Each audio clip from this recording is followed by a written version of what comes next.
बदल रही है रूप जिंदगी, छाँव है कभी कभी है धूप जिंदगी, हर पल यहाँ जी भर जियो, जो है समा कल हो न हो, कल हो न हो, कल हो न हो. हा आहे सिद्धराज पाटील. करवीर तालुक्यातील कसबा बीड हे त्याचं गाव. सिद्धराजचा आवाजच आज त्याची ओळख बनलाय. निसर्गानं त्याला अद्भुत गळा देताना त्याची दृष्टी मात्र हिरावून घेतलीये. लहानपणी सिद्धराजच्या आईवडिलांना ज्यावेळी त्याच्या दृष्टीहीनतेची जाणीव झाली त्यावेळी त्यांना आलेलं नैराश्य सिद्धराजच्या निरागसतेमुळं निघून गेलं. भजनाची आवड असलेल्या वडिलांनी सिद्धराजला सुद्धा गाण्याचं बाळकडू दिलं. ज्या वेळेला सिद्धराजचा जन्म झाला त्यावेळेला मला आणि माझ्या मिस्टरना म्हणजे अचानक ते आम्हाला काही समजलंच नाही, पण असं का झालं हे. मग त्यातून आम्ही न खचता दोघांनी हळूहळू सिद्धराजला मोठं केलं.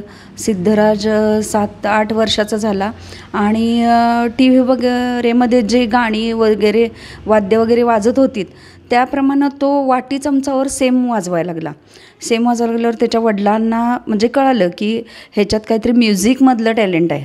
मग त्यांनी एक दिवस काय केलं, गायन समाज देवल क्लब कोल्हापूर येथे त्याला घेऊन गेले आणि गेल्यानंतर तिथं त्यांना विचारलं की असं असं हा म्हणजे वाद्य किंवा गाणी लागलं तर त्याला बरोबर ताल पकडतो. मग तिथं त्यांनी वयाच्या 10व्या वर्षी त्याला गायन समाज देवल क्लबमध्ये घातलं. सिद्धराजलाही गाण्याची समज येईल तसं तो त्यात रमू लागला. आर्थिक परिस्थिती जेमतेम असली तरी सिद्धराजला गायक करायचा या जिद्दीनं त्याचे वडील काही कमी पडू देत नव्हते. आणि हे सगळं जे श्रेय आहे ते त्याच्या बाबांचं आहे. जरी मी जन्म दिला असला तर त्याला जे घडवलंय ते त्याच्या बाबांनीच घडवले. वडिलांचं प्रोत्साहन आणि सिद्धराजची आवड यातून सिद्धराजमधला गायक आकार घेऊ लागला. दृष्टीहीन असून सुद्धा सिद्धराजची बोटं हार्मोनियमवर लीलया फिरू लागली. पण गर्वाने सांगत नाही, पण एक दैवी देणगी एखाद्याला असते बाबा. आपण म्हणतो की डोळे काढून घेतले म्हणून काय झालं, तर एक गोष्ट ईश्वराने एक्स्ट्रा दिलेली आहे. त्यामुळं हार्मोनियम असेल, कीबोर्ड असेल, हे मला कोणीही शिकवायला नाही. जसं जसं मी गाणं गायचो, जसं की आता अवघे गरजे पदसा निरे निरे गरजे पंढरपूर सारे निधप, असं मी स्वतः ते नोटेशन हार्मोनियमवरती काढत गेलो आणि त्याच्यामुळे ती हार्मोनियम मला आपोआपच येत गेली. त्या सिद्धराजमध्ये अनेक वाद्य तोंडानं वाजवण्याचं सुद्धा एक वेगळं कसब आहे. मी तुम्हाला जो मंदिरामध्ये शंख वाजतो तो आपण शंख असं हातात वाद्य घेऊन वाजवला जातो, पण मी तो शंख तुम्हाला कोणत्याही हातामध्ये माझ्या वाद्य नाही तरी मी तुम्हाला शंखचा आवाज काढून दाखवत आहे.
सिद्धराज वडिलांच्या पाठबळावर गाणं जोपासत होता, पण त्याला प्रतीक्षा होती एका संधीची.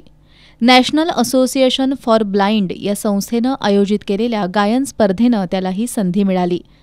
या संधीचं सोनं करत सिद्धराज या स्पर्धेत अव्वल आला. त्यानंतर त्यानं मागं वळून बघितलंच नाही. 2017 साली आयुष्यातला टर्निंग पॉईंट की ज्याचे करून करिअरची सुरुवात तिथून झाली. झी मराठी सारेगमप घे पंगा कर दंगा नावाचा एक शो आला होता 2017ला, की मी सारेगमचं मेगा ऑडिशन मी पास झालो. त्यानंतर मुंबईला गेल्यावर मग बेला शेंडे, परत आता हे आपले फेमस चित्रपट नटरंग चित्रपटाचे दिग्दर्शक रवी जाधव आणि स्वानंद किरकिरे, ज्यांनी की बाबा कठ्यार काळजात घुसली ह्या चित्रपटाचं सूर निरागस हो गाणं ज्यांनी लिहिलं हे तिघं लोक मला जज होते. आणि रोहित राऊत गायक तर त्या कार्यक्रमाचा अँकर होता. तो सुद्धा खूप छान प्रवास होता आणि एक वेगळ्या माहोलमध्ये जायचं मला भाग्य मिळालं. आणि त्याच्यामुळं मी माझ्या बाबांचं जे स्वप्न आहे, की बाबांना वाटत होतं इतर लोकांना टी व्हीवरती बघून की तू सुद्धा एकदा टी व्हीवरती दिसला पाहिजेस, त्यामुळं त्यांचं स्वप्न मी माझ्या हातनं पूर्ण झालं. पुढं त्याच्या आवाजाची जादू मुंबईपर्यंत पोहोचली. झी मराठी वाहिनीवरील सारेगमप या स्पर्धात्मक कार्यक्रमातल्या सहभागानं सिद्धराजचा आवाज सर्वदूर पोहोचला. या स्पर्धेत त्यानं उपांत्य फेरीपर्यंत धडक दिली. तर स्वर हे चांगलेच लागले पाहिजेत. स्वर चांगले लागल्याशिवाय, म्हणून तर त्या किताबाचं नाव होतं की कोण होणार स्वरश्री. पण परीक्षकांनी नुसतं स्वरांकडे लक्ष दिलं नाही. तुम्ही कोणत्या फीलने गाता, किंवा उदाहरणार्थ आता भक्तिगीत आहे, कोणतं भक्तिगीत आहे आता, बाजे रे मुरलिया बाजे रे अधर धरे, भक्ती आले पाहिजे ना. मोहन मुरली पर होठ पे माया बिराने बाजे. आवाज किती छान आहे हे म्हणजे परीक्षकांनी माझं ते पाहिलं आणि अशा तऱ्हेनं तो आपल्याला परीक्षकांच्या मतानुसार आपल्याला तो पुरस्कार मिळाला. आपली दृष्टीहीनता कुणासाठी ओझं ठरू नये या भावनेतून सिद्धराज आपली सगळी कामं स्वतःच करतो. दृष्टीहीनतेवर त्यानं मात केली असली तरी दृष्टी असण्याचं महत्त्व तो चांगलंच जाणतो. ज्यावेळी मी गायन क्षेत्रामध्ये आलो त्यावेळी काही अडचणी म्हणाव्या तशा आल्या नाहीत, पण कसं होतं आपल्याला जायचा प्रॉब्लेम आहे. एक तर बाबा आपण स्वतः अंध आहे, पण मी स्वतः कधी हे केलं नाही. मी आत्तासुद्धा स्वतः माझ्या दारातून जर मला वडा एस टी न्यायला आलं तर मी स्वतः एकटा जातो. सिद्धराजचा गायन प्रवास बहरत असतानाच त्याला कुणाची तरी दृष्ट लागली.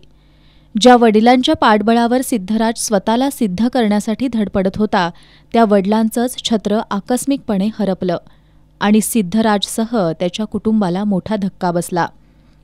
कोरोनाच्या काळातच, पण कोरोना नाही, पण त्यांना माझ्या वडिलांना अचानक जिभेचा कॅन्सर झाला. त्यावेळी कुटुंबाला आम्हाला सावरता नाकीनव झालं. काही लोक आता अशी म्हणलीत की बाबा त्यानंतर अचानकच 9 ऑगस्ट 2020 साली वडील म्हणजे नाहीसे झाले. पण मी स्वतः ते नाही आहेत असं कधीच म्हणणार नाहीत. शरीराने जरी ते माझ्यापाशी नसले तरी मी ते कायम माझ्यापाशी आहेत असं मी. वडिलांच्या वियोगाच्या दुःखातून बाहेर पडेपर्यंत कोरोनाचं संकट आलं. आपल्या गोड गळ्यामुळं वयाच्या 7व्या वर्षापासून कमावता झालेल्या सिद्धराजकडं कोरोना काळात मात्र काहीच काम नव्हतं. वडिलांच्या वियोगासह कोरोना काळात आलेलं नैराश्य झटकून टाकत सिद्धराज पुन्हा जोमानं रियाज करू लागला. सिद्धराजची गायक म्हणून आपली ओळख प्रस्थापित करण्यासाठीची धडपड सुरू असतानाच चिन्मय उदगीकरच्या उदो उदो अंबाबाईचा हे गाणं त्याच्या आयुष्यातलं टर्निंग पॉइंट ठरलं. सिद्धराजनं गायलेल्या या गाण्यानं त्याला एक वेगळी ओळख मिळवून दिली. दृष्टीहीनता, वडिलांचा आधार हरपणं या सगळ्यानं खचून न जाता आई आणि भावाच्या पाठबळावर सिद्धराज आज गायनाचे क्लास घेण्यासह पार्श्वगायन करत, कलेची सेवा करत अर्थार्जन सुद्धा करतोय.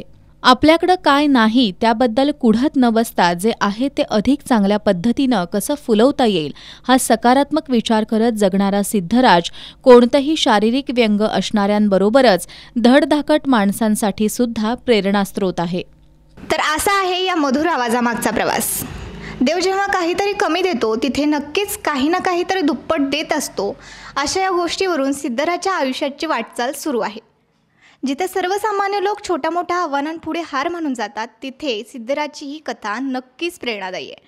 आणि याच प्रेरणेतून जगाकडे सकारात्मक दृष्टीने पाहायला पाहिजे, हेच या प्रवासावरून लक्षात येतं आणि या प्रवासावरून शिकता येतं.